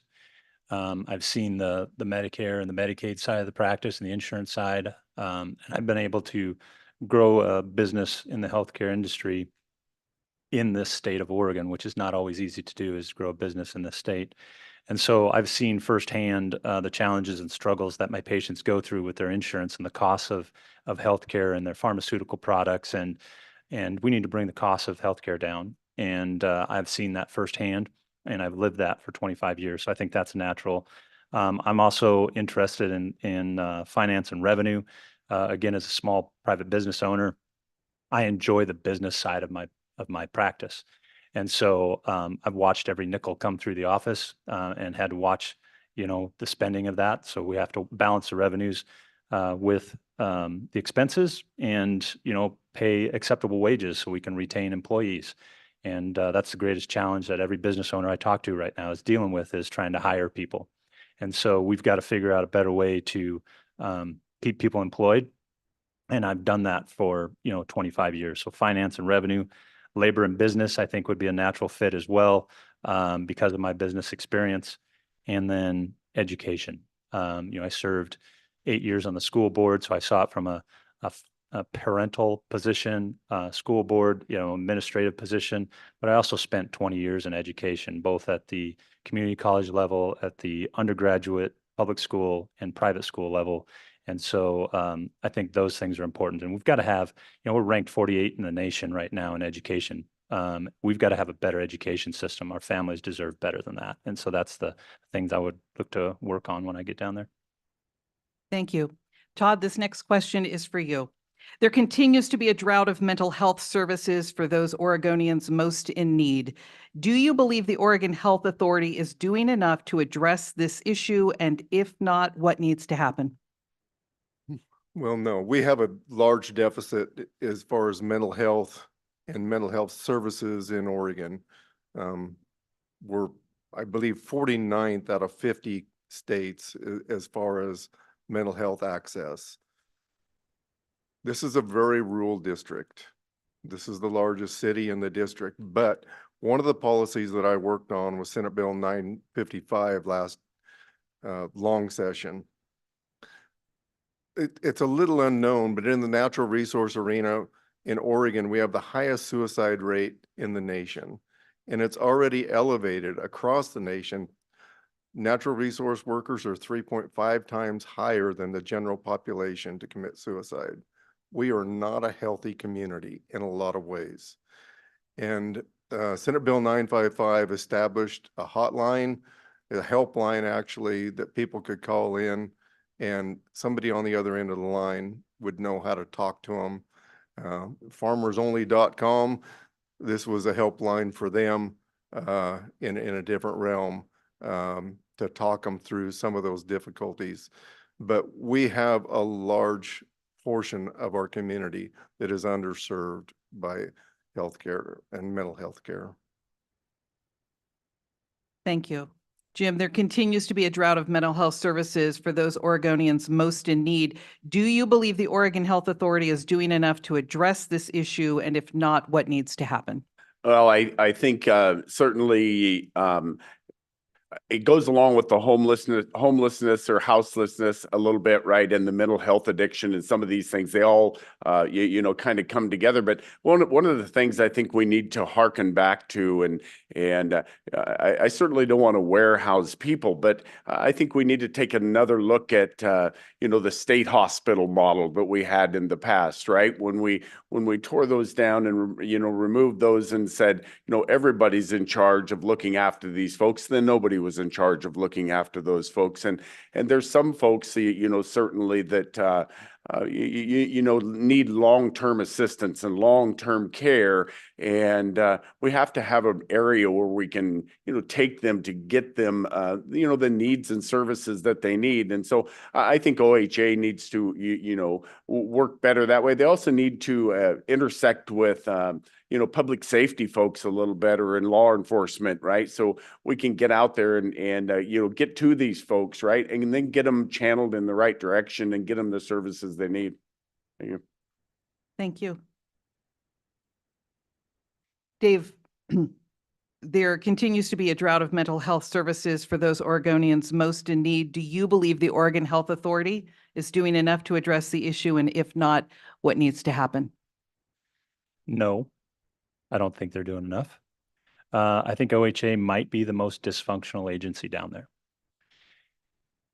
I think part of the challenge is, this goes back policy decisions that were made 50, 60 years ago when we said, we thought it would be better for us to handle mental health locally by our families in our local communities. And people, the family members, couldn't handle them. They didn't have the resources or the ability to take care of them. If I always tell the story about my wife. My wife is here tonight. She'll hear this, but the person least sympathetic for me is my wife. And so, we sent these people back in and asked them to take care of these people that had mental health challenges. They ended up, having problems with their families. They ended up on the streets. They ended up in homelessness. So for 50 years, we've created this problem. We've dismantled the mental health system. We didn't incentivize people to go into the education and workforce. And so now we're trying to rebuild this system after 50 years. It's not going to happen overnight. Add Measure 110 on that, this experiment that we thought was going to work. What a catastrophe. It created extremely bad challenges in the mental health industry as well. And so now we're trying to dig out from underneath this system. I think the state recognizes it finally, that this mental health problem is a challenge not only in downtown Portland, but it's happening here in Hermiston and other parts of Eastern Oregon, that we need to invest in those resources. And they are putting resources together. Our institutions, Eastern Oregon University is now putting out teachers. We're going to develop regionalized teacher approaches to help with solutions, get these people back in the workforce. We need to build facilities and invest in mental health services for our communities. Thank you. Thank you. You may have to dig out with your wife a little later tonight. Andy, there continues to be a drought of mental health services for those Oregonians most in need. Do you believe the Oregon Health Authority is doing enough to address this issue? And if not, what needs to happen? They're not. I was chuckling to myself a little bit earlier when I had 3 of us here at this table are all interested in medical. I myself come from the first responder side. My father's an EMT. I am almost fully licensed as an EMT myself. I went through on the ground within Wallowa County, seeing these issues, seeing the issues not only from Measure 110 and the use of drugs spiking, but also seeing the same problems going on with mental health. We have a deficit of services that are required. And I applaud Eastern Oregon University, and I actually sit on the Education Policies Coordinating Commission there that gets to choose which policies and which education programs get to come to the university. And that's one of the most powerful programs they have recently added. But this also hits closer to home. My sister is diagnosed with mental health issues. I had 13 bills in the long session hosted by Representative Levy on education. And those were because the state has a failure of adequate care, especially in vulnerable communities. My sister tried to kill herself 13 times within a 3-month period. And the school did nothing to help. And we were struggling as a family to keep our head above water. We're not doing enough. We need to continue to build up these services. We need to amend the problems. Addie's Act, which is tied to vulnerable communities in education, is not strong enough. We need to solve these issues, and we need to work on trying to provide a better system for those people who are not only dealing with this mental health, but their family around them. They're suffering as well, and they're trying to figure out how to solve these issues. And we don't have enough bandwidth. We're not able to provide these services that best help our family, our siblings, from being able to stay alive. Thank you, Andy. Jim, this next question will start with you. Often people in District 29 feel like their voices aren't heard in Salem. As a state senator, how would you ensure the needs of the rural Oregonians you represent would be heard and balanced against more metro areas of the state? Yeah, I think this is one of the top challenges, right? We're all hearing that. And it's also why folks are walking away from the polls generally on the non-presidential years, right? Because they don't feel their voices being heard.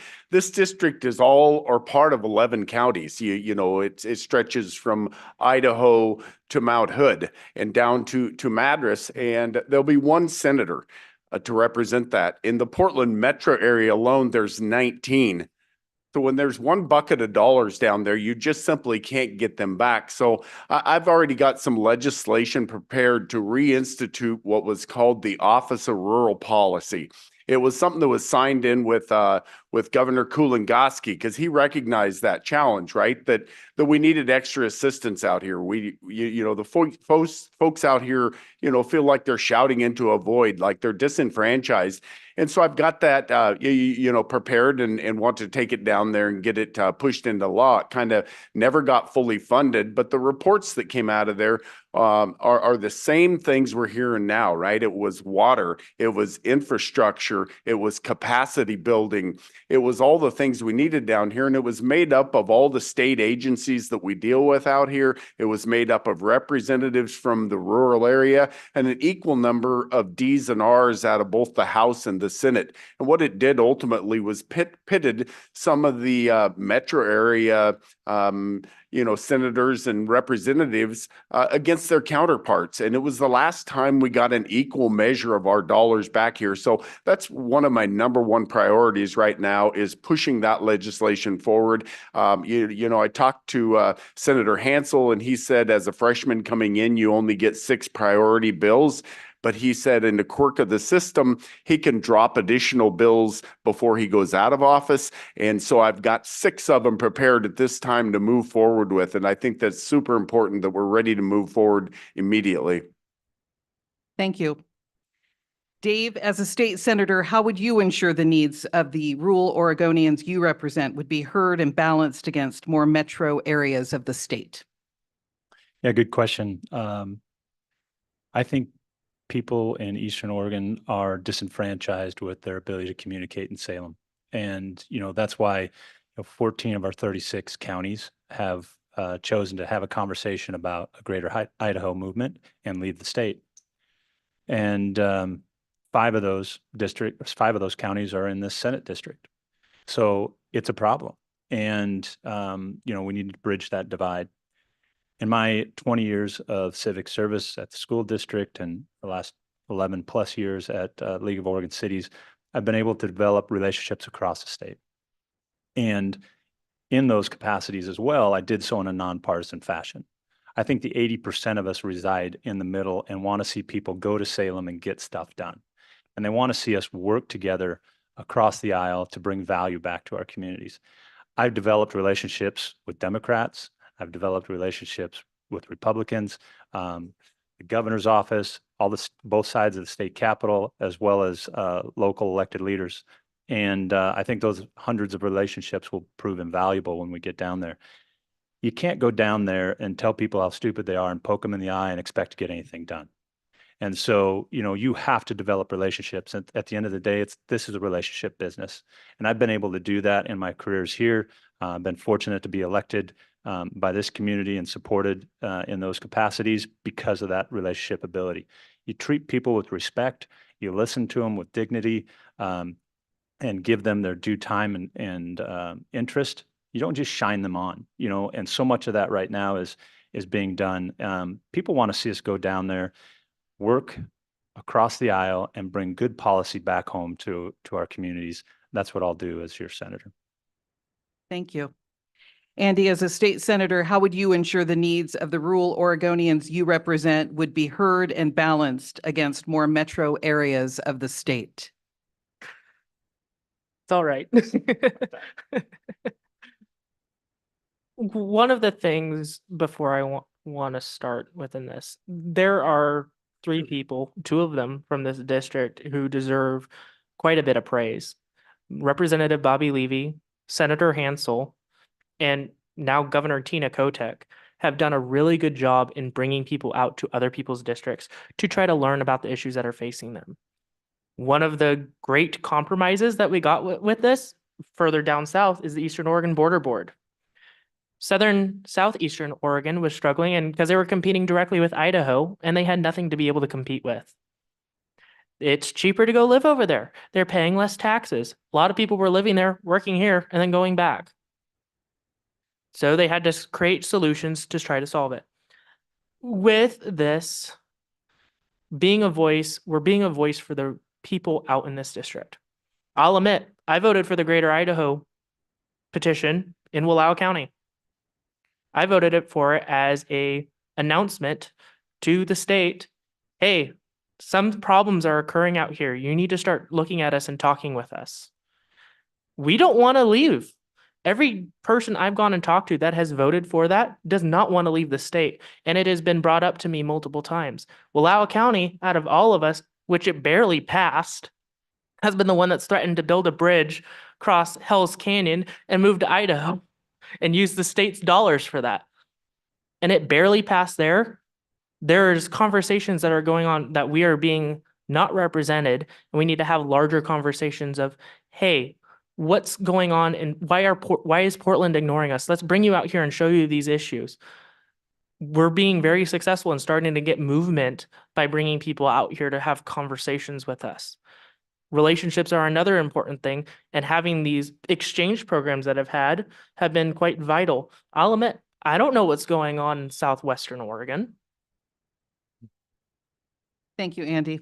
And Todd, as a state senator, how would you ensure the needs of the rural Oregonians you represent would be heard and balanced against more metro areas of the state?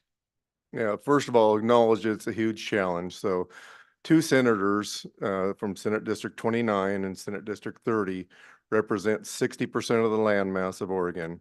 It's a giant challenge. It's something that I've been doing since 2010. I've been going to Salem on a regular basis and was humbled to have an article that was written about me in Capital Press this last year that said that I was the voice for Eastern Oregon. And it was extremely humbling. But I have talked plainly. I've built those relationships. There's 7 of us county commissioners that meet with Tina Kotek on a regular basis. I had a text with the president of the Senate this morning. I converse with him on a regular basis. We had Representative Gamba that came out, that's the most environmental representative in the state, that came to the Wolf hearing that we had today in Pendleton. And you try to establish those relationships, and you don't necessarily need to concede to their side, but you need to be able to tell your story plainly and represent your community the best you can. I've done that for a long time and had some successes doing it. Thank you. To be considerate of people's time tonight, this will be our last question, and Dave, we'll start with you. What do you believe should be the top 3 priorities for the Oregon Senate?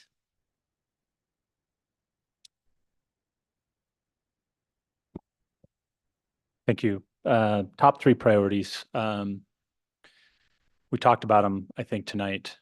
We've got to, bring down the cost of living. I think everybody across the state right now is struggling and challenged with our increasing costs across the state. And so we've got to figure out ways to reduce the cost to live in this state, to live in our houses, to stay in this state. Right now, we have too many people leaving our state. For the last couple of years, our population has been declining because people can't afford to stay here.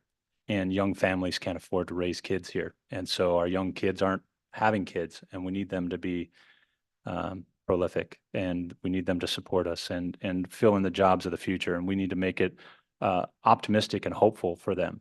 And right now, the message we're sending them is not very optimistic. Homeless is number one.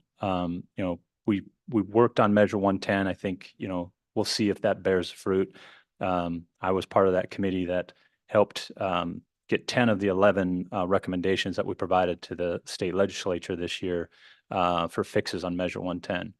Hopefully that will help to address some of the challenges we have around drug and alcohol addiction and the challenges that are facing our street and the homelessness. And we've got to get more resources out to our communities to help with our behavioral health crisis.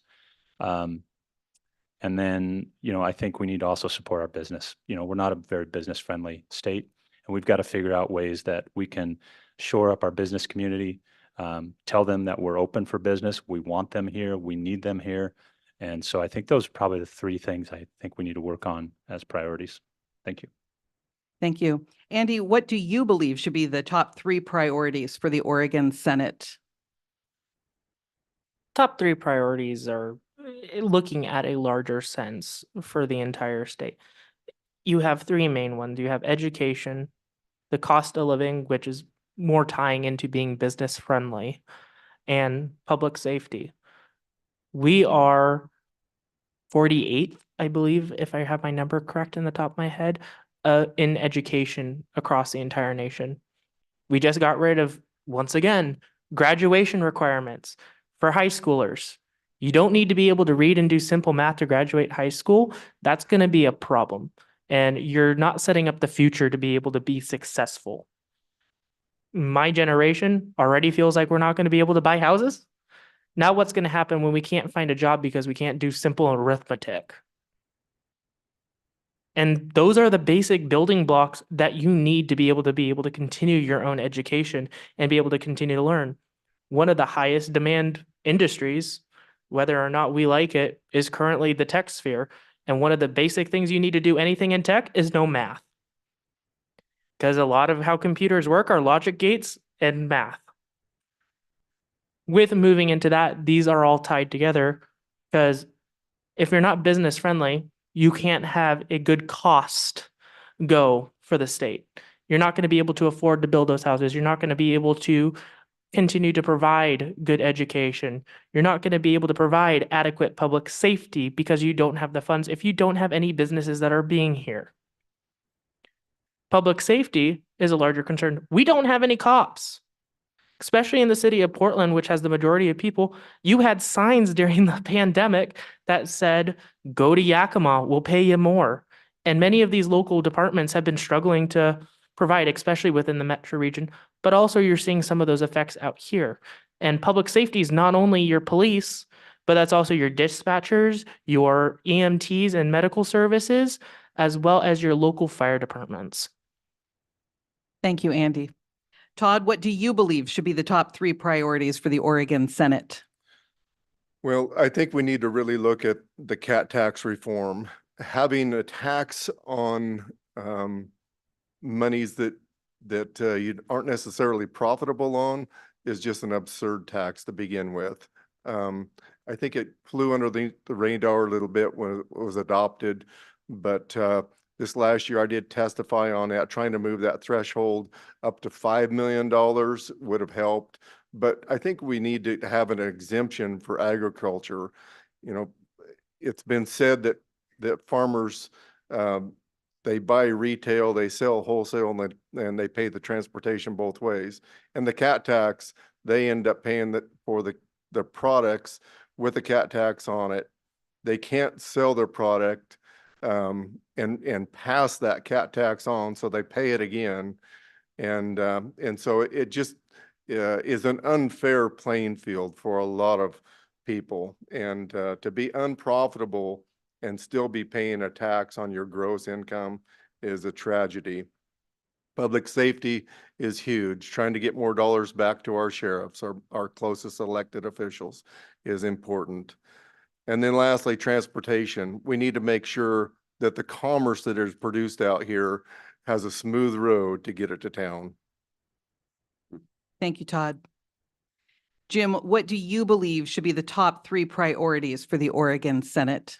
Yeah, I think, again, if we want to tie housing and homelessness together a little bit, right? I think also some things we need to deal with across the state is childcare and what we're going to do about that. Also, it's interesting that one of Oregon's largest farm and forest owners is a member of the Communist Chinese Party, right? And I think we need to look at a foreign land grab. I think homelessness, though, one of the challenges when we talk about that, we say, what are we going to do with X number that may or may not be in and around Hermiston? If we don't get to the systemic challenge of that, you can put them wherever you want, but there'll be more coming behind them, right? So we've got to get to the base challenge of what's going on there. Houses, the average house across the United States costs $400,000, and a couple that wants to start out has to make $100,000 and not have a student loan payment or a car payment or a visa payment, or they can't get these houses bought, right? The average person across the state can afford to pay $250,000. And I talked to some people in the district, and it's clear out in the hinterland, right, where we haven't turned our focus, and they say, you can buy a $250,000 house out here. I said, that might be true, but you can't find a $50,000 job, a year job, right? So you're just broke at another level. So we've got to get that balance figured out. I sent out a press release this morning on childcare. I think it's something that we need to address. We kind of dance around it all the time, and I'm going to use a 4-letter word for my party. I think we need to consider subsidizing it. And I've done a lot of looking and a lot of research into that. And it looks like every dollar you put into to childcare, right, and get generally the mom who has to, take 2 jobs or take a beating or take time off to be home. I think nobody raises a kid better than a parent, certainly.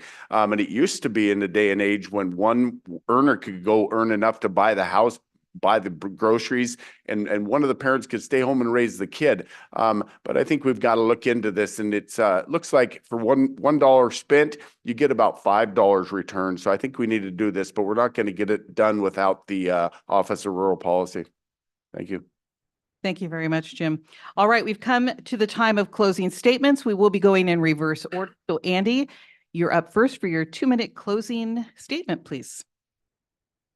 Once again, I want to give thanks, especially to all of you who have come out here. It's your evening. It's getting late. I bet most of you want to be home at bed and be comfortable. But you're here with us. Thank you for being here. Thank you for taking initiative to care about the future of your state and care about who represents you. If we continue to have you guys come out, support, even on the local level, and have conversations with your elected officials, whether that's from your city to your county to your water district, all the way up to your federal level, you're going to initiate change. The change starts with you, and you can help us all build a stronger, better Oregon. Without you, there is nothing. I am here because I have personally been you. I've run around, I've had conversations with people. I've not left these conversations. You guys are the ones who make policy. You're the ones who come up with the most effective ideas.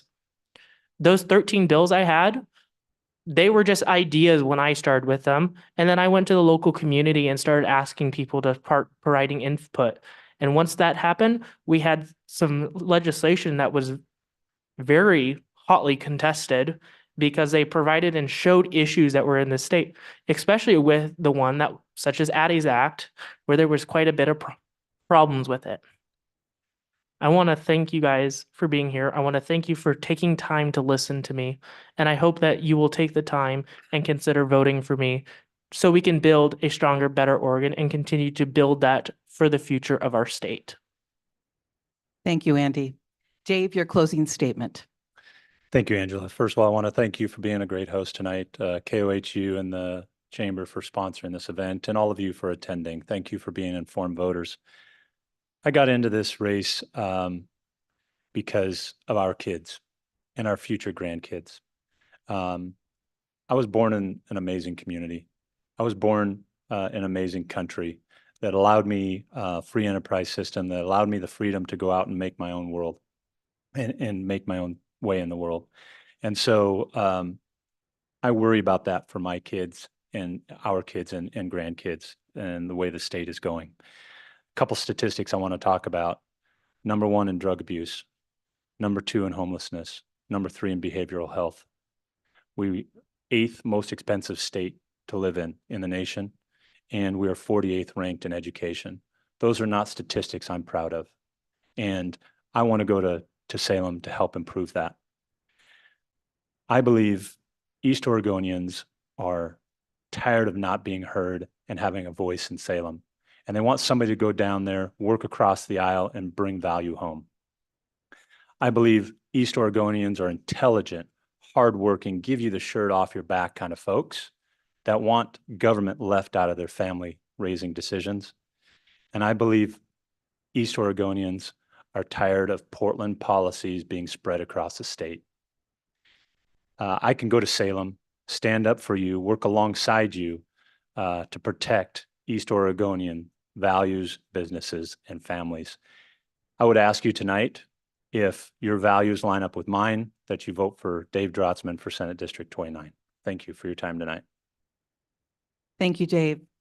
Jim, your closing statement, please. Yeah, sure. Thanks, everybody, for showing up. I'm going to throw out some numbers for you and kind of my approach, right? If you take Umatilla County alone, there's all 4 of us are Republicans, right? And whichever one of us prevails in the primary is going to move on and represent the area. But in Umatilla County alone, there's 15,000 Republicans. There's 8,000 Democrats, and there's 22,000 non-affiliated voters. So one of us up here is going to come out of the 1/3 segment, and we are going to be the voice for everybody. I think you can hold on to your conservative principles and, protect our civil liberties, but you got to get up every day and go to work for everybody in the district, and you got to be able to get something done.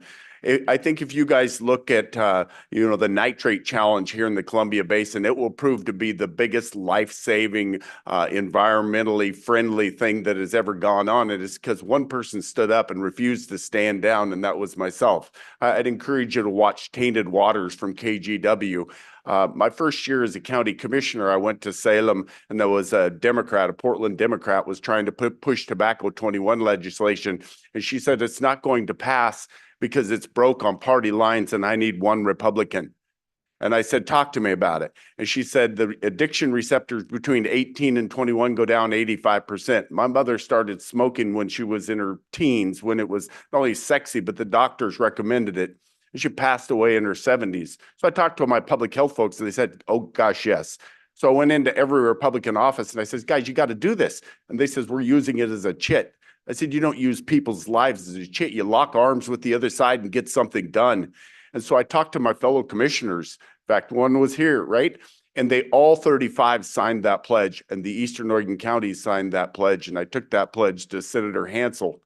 And Senator Hansel broke from his caucus, as did the late Jackie Winters, who was suffering cancer. And they signed the bill, and by a margin of 2, it passed. And I went down to Salem 6 months into my office, and I've got one of the 4 signed bills of that copy, or of the bill, one of the 4 signed copies. So I think that's what you need, somebody that wakes up every day passionate about everybody out here. Thank you. Thank you, Jim. And Todd, your closing statement, please. Yes, well, thank you. I really appreciate everybody coming out. We discussed a lot of heavy things here tonight, and we have a lot of heavy lifts.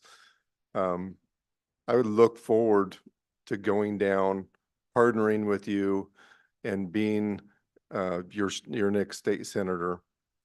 I have a reputation for being dogged on a lot of these things and making sure we get across the finish line. The issues that we face, we're going to face together, and I'm going to try to bring as many of you together as I can. I have established a great relationship with representatives and senators and county commissioners. In fact, I have over 25 of those that have endorsed me. I'm the only one that has the endorsement from the Oregon Farm Bureau. I'm the only one that has Oregon Right to Life. I'm the only one that has Oregon Firearms and Timber Unity. I'm the only one that Senator or Congressman Bentz has endorsed. And the reason that I have those endorsements is because of the work that I've been doing for a long time and want to continue to do. I would appreciate your vote and support. That's all I have. I just appreciate you guys coming out and taking time to listen. Thank you very much, Todd. Well, let's give them a hand, please.